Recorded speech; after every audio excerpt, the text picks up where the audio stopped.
Ya sahabat, jumpa lagi di kanal Perspektif dengan Andre Vincent Wenas. Catatan saya kali ini berjudul Peta Koalisi 2024. Dari gerak sentrifugal menjauh menuju sentripetal ke arah 3 poros.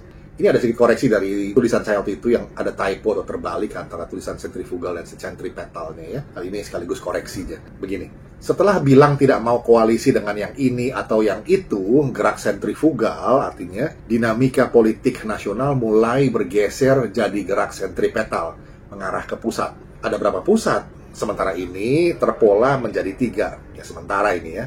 Fenomena Puan Maharani menyambangi Nasdem, maka Mbak Puan pun jadi dipertimbangkan juga oleh Surya Paloh. Apakah Anies Baswedan bakal mendampingi Puan atau sebaliknya? Proses negosiasi politik belumlah usai, malah baru mulai lagi.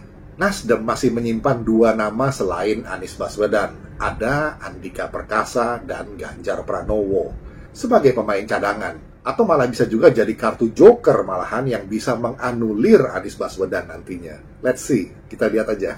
Koalisi Indonesia Bersatu atau KIB, Golkar, PAN, dan P3 mendaftar di hari baik, Rabu Pon, dan tanggal yang baik, tanggal 10 Agustus waktu itu, sesaat setelah Partai Solidaritas Indonesia, PSI, selesai urusan pendaftarannya dengan KPU. Bahkan, Sekretaris Dewan Pembina PSI, Raja Juli Antoni, mengaitkan fenomena itu sebagai tanda-tanda alam.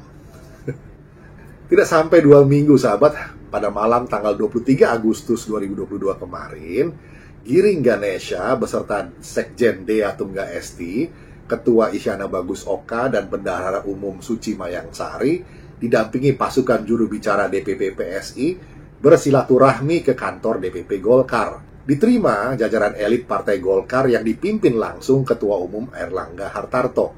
Apakah tanda-tanda alam itu sudah jadi sabda alam? Begitu pertanyaannya. Ya seperti lagunya Chrisye ya, kicau burung bernyanyi, tanda buana membuka hati. Nah sebelumnya sahabat, Prabowo Subianto dan Muhaimin Iskandar sudah saling pamer bojo anyar neng ngarepi pacar lama. Retaknya batu tulis serta gosongnya nasi goreng sudah dijawab lewat pameran kencan daftar bareng ke KPU oleh Gerindra dan PKB. Kabar terus bertiup. Dari beberapa pertemuan para petinggi mereka, PKS dan Perindo gerak cepat saling menjajaki untuk jadi pendamping Gerindra dan PKB menuju pelaminan politik nanti. Ya walau-walam kita doakan yang terbaik buat mereka. Jadi, poros pertama tentu berpusat ke PDIP yang kalau didampingi oleh Nasdem bakal punya kekuatan politik yang patut diperhitungkan. Tinggal siapa capres dan cawapresnya. Ini persoalan yang masih perlu dinegosiasikan tentunya.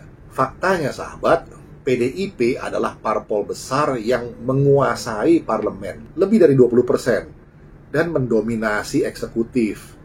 Wajarlah kalau daya tawarnya sebagai partai politik lebih kuat dibanding Nasdem. Tinggallah figur atau tokoh yang bakal diajukan sebagai calon presiden dan calon wakil presidennya. Nah, Ibu Megawati sementara ini masih sebagai tokoh sentral di PDIP.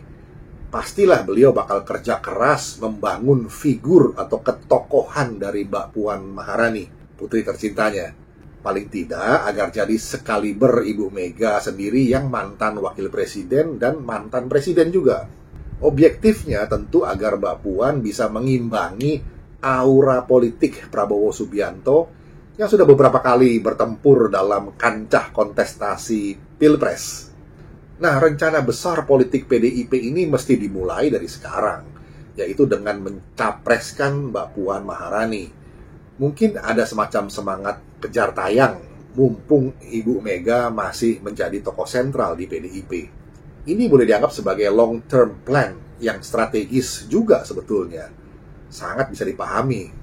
Lagi pula, mesin politik PDIP yang tentakelnya sudah merambah kemana-mana, tidak bisa diremehkan untuk kerja profiling figur Mbak Puan Maharani dalam setahun ke depan ini. Nah, karenanya Nasdem dalam koalisinya dengan PDIP mesti agak tahu diri. Walau gacuannya punya elektabilitas yang sementara ini lebih tinggi, Namun Pak Surya Paloh tetap mesti memperhitungkan kemampuan mesin politik PDIP itu. Lalu KIB dan PSI mungkin sebagai poros kedua nampaknya lebih sederhana sih peta politiknya, di mana PSI sudah punya program Rembuk Rakyat PSI yang mengusung 9 kandidat penerus kerja Presiden Joko Widodo, yaitu Ganjar Pranowo, Erick Thohir, Mahfud MD, Ridwan Kamil, Andika Perkasa, Emil Dardak, Najwa Shihab, Sri Mulyani Indrawati, dan Tito Karnavian. Di mana santer terdengar juga di publik bahwa pilihan Pak Jokowi itu ada di dalam daftar itu. Begitu sih kabar burung yang ramai berkicau di Twitter. Nah, sekedar info sahabat, sementara ini Pak Ganjar Pranowo masih memimpin dalam jajak Rembuk Rakyat PSI itu. Disusul Pak Erick Thohir di posisi kedua dan Pak Mahfud MD di posisi ketiga. Lalu bagaimana dengan Pak Erlangga Hartarto yang Ketua Umum Golkar itu sendiri? Begitu kan pertanyaannya? Nah begini sahabat, walau tidak termasuk dalam daftar Rembuk Rakyat PSI, namun kita semua paham bahwa Golkar dengan segudang pengalaman politiknya tahu persis tombol-tombol politik mana yang mesti mereka tekan. Bagaimana supaya bisa tetap berkuasa walau tidak juara dalam pemilu. Kepiawaian Golkar dalam hal ini tidak perlu diragukan.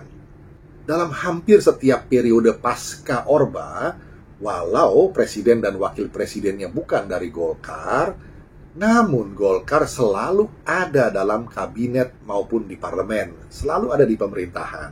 Dan peran politiknya pun selalu signifikan. Itu fakta dalam sejarah politik Indonesia kontemporer yang tidak terbantahkan, bukan? Lagi pula, mitra koalisinya di KIB, PAN dan P3, masing-masing ketumnya juga duduk sebagai anggota kabinetnya Pak Jokowi sekarang ini. Nah, dengan KIB mendeklarasikan koalisi itu sebagai penerus legasi Presiden Joko Widodo, maka PSI yang kerap dipersepsi oleh sementara publik sebagai parpol bayangannya Pak Jokowi pun jadi melirik. Seperti pepatah bijak yang bilang, birds of the same feathers flock together, katanya begitu. Poros ketiga adalah Gerindra dan PKB, yang kabarnya bakal didampingi PKS dan Perindo. Foto spanduk Prabowo Subianto Muhaimin Iskandar for 2024 sudah ada loh. Sehingga PKS dan Perindo tinggal tawar-menawar soal derivatifnya atau turunannya saja. Posisi-posisi lah itu misalnya. Nah sahabat, begitulah tripolarisasi akibat gerak sentripetal politik menuju 2024 yang sementara ini sedang berproses. Sketsanya belum selesai memang, tapi lumayan lah. Nah, sebagai penutup, sahabat, ada beberapa pertanyaan terakhir. Di mana Partai Demokrat? Siapa yang mau terima AHY sebagai calon wakil presiden? Apakah ada yang bisa bantu jawab? Demikian sahabat, catatan ringan tentang peta koalisi 2024 dari gerak sentrifugal menuju sentripetal ke arah 3 poros. Kiranya bisa menjadi perspektif. Kita jumpa lagi di session berikutnya. Terima kasih.